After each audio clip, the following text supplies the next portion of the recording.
지난 주일에 성육신한 말씀, 로고스, 예수 그리스도죠. 로고스에 대한 말씀을 드렸습니다.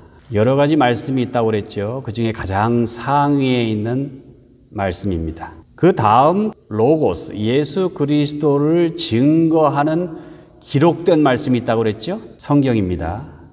그게 그 다음이에요. 그리고 그 다음에 그 성경을 해석한 말씀이 있다고 그랬죠. 그걸 캐리그마라고 그랬습니다. 알기 쉬운 말로 신학, 교리, 설교 이런 게 다 캐리그마예요. 그 외에도 레이마도 있고 디다케도 있지만은 여기서 해석된 말씀 캐리그마가 로고스 위에 올라가는 경우가 있습니다. 이걸 사이비 이단이라고 합니다. 여러분, 사이비 이단에서는 교주의 말이 성경 위에 있습니다. 그러면 이상한 거예요. 여러분이 그걸 분별할 수 있는 능력이 있어야 돼요. 그리고 안타깝지만은, 그리고 우리가 혼동하기 쉽지만은 기록된 말씀, 성경이 예수님 위에 올라간 적도 있습니다. 이것을 우리가 신학적으로는 성경지상주의라고 불러요. 우리 한국교회에 아주 강력한 영향을 끼친 신학입니다. 그런데 이 기록된 말씀인 성경이나 해석된 말씀인 설교는 어디까지나 예수 그리스도, 이 로고스의 본질을 증거할 때 그 가치가 나타나는 거예요. 그러므로 여러분, 제 설교는 물론이고 여러분이 듣는 그 모든 설교자의 설교, 여러분에게 영향을 끼치고 끼치려고 하고 있는 모든 신학자의 신학, 가톨릭 교인이라면 교황의 칙서, 과연 그 로고스, 예수 그리스도의 성품에 부합하는지 안 하는지 그걸 여러분들이 검증해야 돼요. 그 검증할 책임은 여러분들한테 있는 거예요. 그리고 끊임없이 양심과 역사 그리고 교회에 의해 캐리그마는 끊임없이 검증돼야 돼요. 내 말씀은 하나님 말씀이니까 다 듣기만 해. 이건 이단입니다. 오늘 본문은 기록된 말씀, 성경의 해석과 적용에 있어서 아주 중요한 기준이 되는 로고스 예수 그리스도의 특성에 대하여 말씀하고 있어요. 그래서 오늘 본문이 상당히 중요합니다. 성경 전체를 이해하는 데 있어서. 다음과 같이 묵상해 보시겠습니다. 첫 번째 로고스의 특성은 생명입니다. 4절에 보니까 그 안에 생명이 있었으니, 그 안이 어디예요? 예수 그리스도 안에, 로고스 안에. 여러분, 생명이라는 게 정말 신비스럽지 않아요? 죽은 것처럼 보였던 나무에서 싹이 나잖아요. 그리고 기가 막힙니다. 입춘이 지나가니까 프리웨이 주변에 파란 풀들이 막 올라오는 게 오늘 아침에도 제가 보고 감탄을 했는데 기가 막혀요. 따뜻한 바람이 느낌이 달라집니다. 그러면서 파릇파릇한 풀들이 돋아나기 시작해요. 길가에 있는 풀들만이 아니라 하나님의 형상대로 지음받은 우리 인간의 생명, 이게 얼마나 신비롭고 위대합니까? 이걸 돈 주고 살 수 있어요? 우리 생명을? 예수 안에 생명이 있습니다. 그래서 예수님은 생명을 살리고 보존하는 일을 가장 기뻐하십니다. 예수님이 이 땅에 오신 목적이 뭐예요? 우리들 생명을 살리기 위해서 오신 거예요. 육신의 생명뿐만 아니라 영원한 우리들의 영혼의 생명까지. 예수님을 따르는 우리들의 첫 번째 사명이 뭐예요? 사람을 살리는 거예요. 그래서 아무리 대단하게 보이고 아무리 내게 이익이 되고 그렇더라도 그것이 사람을 죽이는 일이라면, 사람의 영혼을 다치게 하는 일이라면 그거는 마귀의 속임수예요. 정말 하나님의 뜻이라면 그것은 무조건 생명을 살리는 일입니다. 왜냐하면 예수 그리스도 성육신한 하나님 말씀 로고스 안에 생명이 있기 때문에.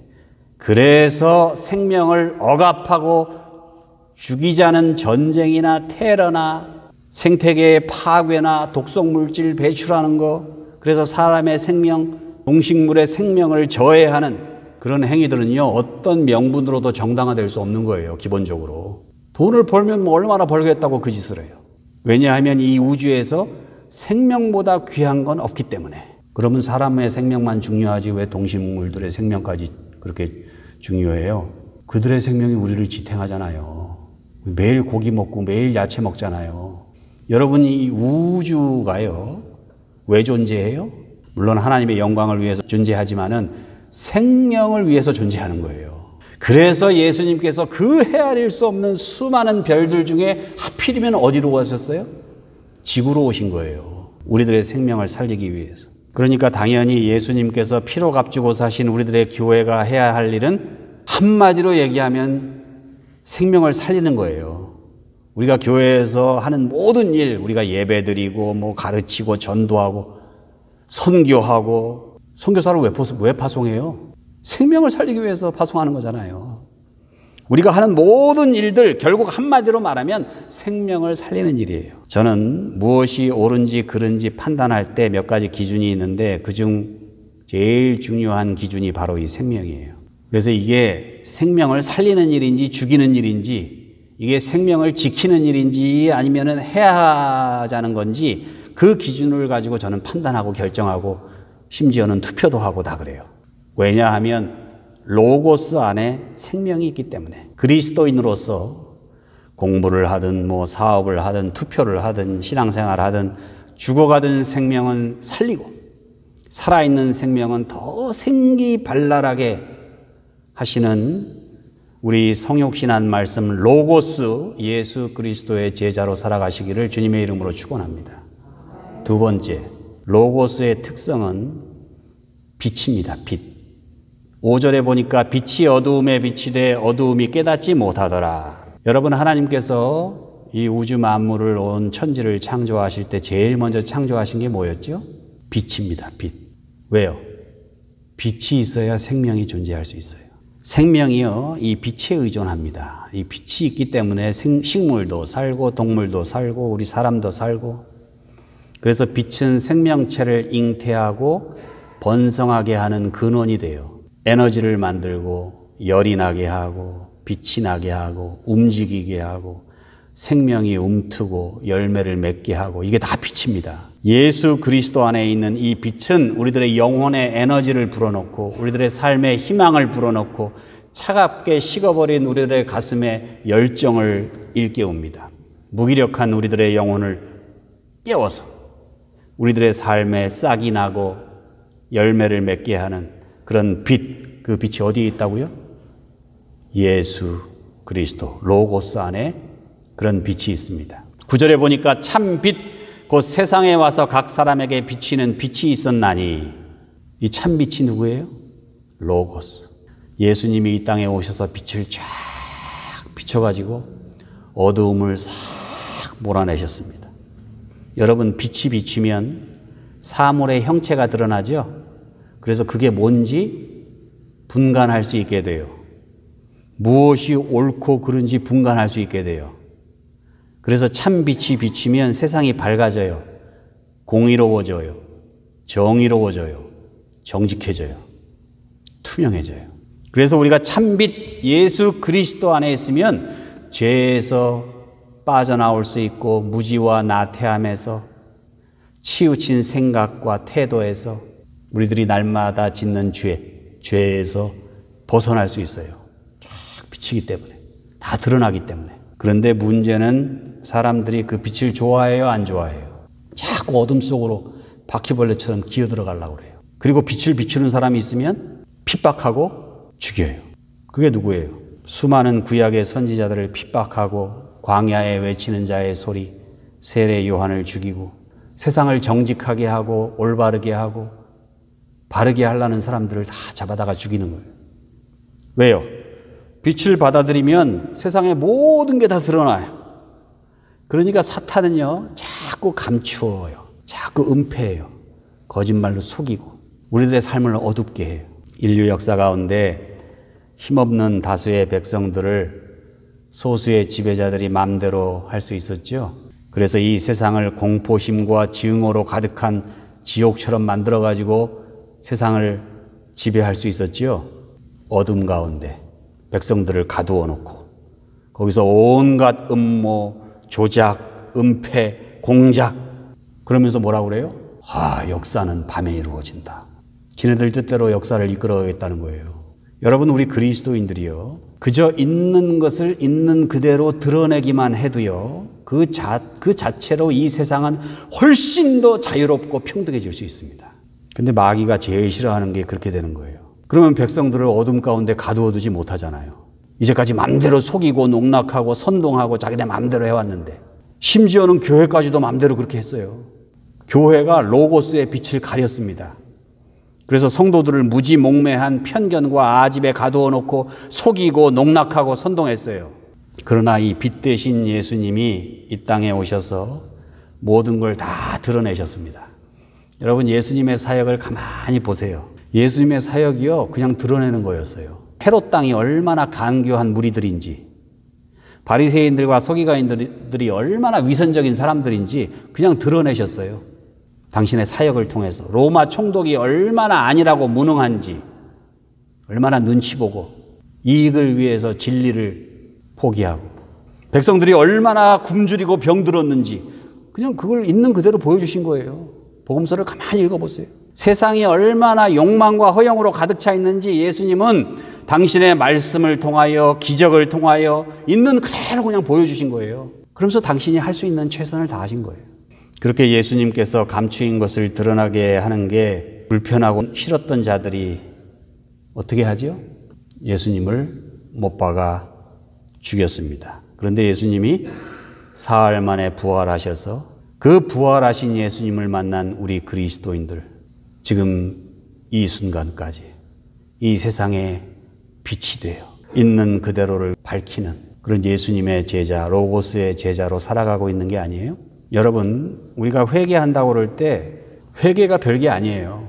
내가 누군지, 내가 어떻게 살았는지 어두운데 꼬깃꼬깃 숨겨놓았던 내 존재, 내 모습을 있는 그대로 주님 앞에 가져오는 게 회개예요. 그러니까 나 자신을 로고스, 빛 대신 예수님 앞에서 이렇게 다 드러내 보이는 거예요. 그 행위가 바로 회개입니다. 빛 대신 그리스도 앞에 나와서 내 모습을 있는 그대로 다 드러내면서, 주여, 저는 죄인입니다. 열심히 하려고 그랬는데 잘 안 됐습니다. 내 믿음 없음을 도와주십시오. 내 모습 이대로 주 봐두옵소서. 이렇게 빛 대신 예수 그리스도, 로고스 앞에 엎드려 그 빛을 영접하여 빛으로 살아가실 수 있는 여러분과 저가 되시기를 주님의 이름으로 축원합니다. 마지막으로 세 번째, 로고스의 특성은요, 은혜와 진리입니다. 14절에 보니까 말씀이 육신이 되어 우리 가운데 거하심에 우리가 그의 영광을 보니 아버지의 독생자의 영광이요 은혜와 진리가 충만하더라. 예수 그리스도 안에, 로고스 안에 뭐가 있다고요? 은혜와 진리. 사람들은 은혜는 종교의 영역이고 진리는 학문의 영역이라고 그렇게 따로따로 은혜와 진리를 갈라놓으려고 그래요. 이것도 수작입니다. 은혜와 진리는요, 같이 가야 돼요. 진리가 따로 혼자 존재할 수 없어요. 사람들은 상아탑의 진리, 탁상공론에 불과할 때가 많아요. 진리라고 믿는 무슨 정치적인 이념, 그거요, 그냥 한시적으로 좀 더 나은 삶을 위한 임시 방편이에요. 경우에 따라서요, 은혜 없는 진리는요, 또 다른 형태의 폭력까지 행사할 수 있습니다. 내가 믿는 게 진리라고 하면서 얼마나 많은 사람들을 죽이고, 얼마나 사람들을 혐오하고, 전쟁을 일으키고, 하나님의 백성들을 괴롭혀 왔어요. 그게 진리예요? 로고스, 예수 그리스도 안에는요, 진리도 있어요, 은혜가 같이 있어요. 이게 쌍둥이에요. 같이 가는 거예요. 그런데 사람들은 은혜와 진리보다는요, 율법을 택합니다. 예수님 당시 사람들은 예수 그리스도의 복음보다 뭘 더 중요시하게 여겼죠? 바리새 율법. 본문 17절입니다. 율법은 모세로 말미암아 주신 것이요 은혜와 진리는 예수 그리스도로 말미암아 온 것이라. 자, 무엇이 더 중요하다는 말이에요? 모세로부터 내려온 율법과 전통과 관습, 그것보다 예수 그리스도 안에 있는 은혜와 진리가 더 중요하다는 말씀이잖아요. 요한이 이걸 증거하고 있습니다. 모든 인간을 이해하고 용서하고 사랑하고 그들을 위해 십자가를 지신 성육신한 말씀 로고스, 예수 그리스도 안에 있는 그 은혜와 진리가 바로 복음이에요. 2차 세계대전 중에 프랑스 어느 시골 마을에서 전투가 벌어졌는데 전투하다가 미군 병사 한 명이 죽었어요. 그 부대원들이 그 죽은 전우의 시신을 그냥 내버려 둘 수 없잖아요. 근데 또 하필이면은 그가 아주 독실한 기독교 신자예요. 그래서 기독교식으로 장례를 치러주기로 했는데 프랑스는 여러분 가톨릭 국가입니다. 그래서 이제 시골 동네에 성당이 있죠. 부대원 중에 하나가 그 지나오면서 보니까 내가 성당 하나를 봤는데 거기 흰 울타리가 쳐져 있고 대부분 유럽의 오래된 성당에는 옆에 묘지가 있으니까 그걸 기억해냈어요. 그래서 우리 거기 우리 이 친구 묻어주자. 그래서 거기 도착했는데 성당 문을 두들기니까 허리가 굽은 나이 많은 신부가 그들을 맞아 주었어요. 그래서 그 병사 중에 한 사람이 우리 전우가 전투 중에 죽었는데 이 친구가 기독교 신자입니다. 이 교회 묘지에 묻어주고 싶은데 좀 도와주시겠습니까? 그랬더니 그 노신부가 미안하다고 우리 교회법에 따르면은 영세를 받은 가톨릭 신자가 아니면 이곳에 묻어줄 수 없다. 가톨릭 영세 받았다는 서티피킷을 가져오라 이거죠. 신부님의 말에 병사들이 실망을 해가지고 알겠습니다. 정말 안 되겠습니까? 그러면서 이렇게 나오려고 그러는데 그 신부가 그 병사들을 불러 세우면서 그런데 교회법에 저촉되지 않으려면은 그 묘지 울타리 그 바깥에 묻으면 된다고. 그러니까 병사들이 아유 기분이 좀 상했죠. 같은 신자인데. 근데 어떻게 해요? 날은 이미 저물고 병사들이 빨리 돌아가야 될 거 아닙니까? 그래서 할 수 없이 그 묘지 울타리 바깥에 길거리에다가 묻어줄 수밖에 없었어요. 다음날 아침에 이제 이동 명령을 받고 병사들이 성당 앞을 지나게 됐는데 어젯밤에 분명히 묻어놨는데 그 전후의 묘지가 보이지가 않는 거예요. 그래서 병사들이 급히 내려서 교회 문을 두들겼습니다. 그러면서 그 늙은 신부님한테 어젯밤 무리들이 묻어둔 친구의 무덤을 찾을 수가 없습니다. 저희들이 너무 지쳐가지고 어딘지 찾을 수가 없으니까 좀 도와달라고. 그러자 그 신부님이 어젯밤 여러분들이 떠난 후에 제가 교회법에 따라 울타리 밖에 묻은 당신들 친구를 생각하니 가슴이 너무 아파가지고 제가 오늘 아침에 일찍 일어나서 그 울타리를 옮겼습니다. 그래서 어젯밤에 묻은 그 친구 묘지를 이렇게 돌아서 안으로, 울타리 안으로 들여놓은 거예요. 여러분, 영세받지 않은 신자를 울타리 밖에 묻어야 한다는 것이 율법이에요. 그 울타리를 옮겨놓는 그 늙은 신부의 마음과 그 수고는 은혜예요. 죄를 지으면 심판받아서 죽을 수밖에 없는 건 율법이에요. 그러나 죽을 수밖에 없는 우리들을 위해서 십자가를 지셔서 우리를 용서해 주신 것은 은혜예요. 예수님께서는 은혜와 진리로 율법이라는 울타리를 그냥 옮겨놓은 정도가 아니라 아예 없애버리신 거예요, 울타리를. 아직도 율법에 사로잡혀 비판하고 차별하고 정죄하는 우리들을 향해 로고스, 예수님은 우리들에게 은혜와 진리의 복음을 선포하고 계신 겁니다. 본문에서 요한복음의 저자는 광대하고 무궁하고 추상적인 로고스의 특성을 생명과 빛, 은혜와 진리로 요약했습니다. 그 예수님을 영접해서 그분 안에 있는 생명과 빛, 은혜와 진리를 다 받아 누리고 또 나누며 살아가실 수 있는 여러분과 저가 되시기를 우리 주님의 이름으로 축원합니다. 기도하시겠습니다.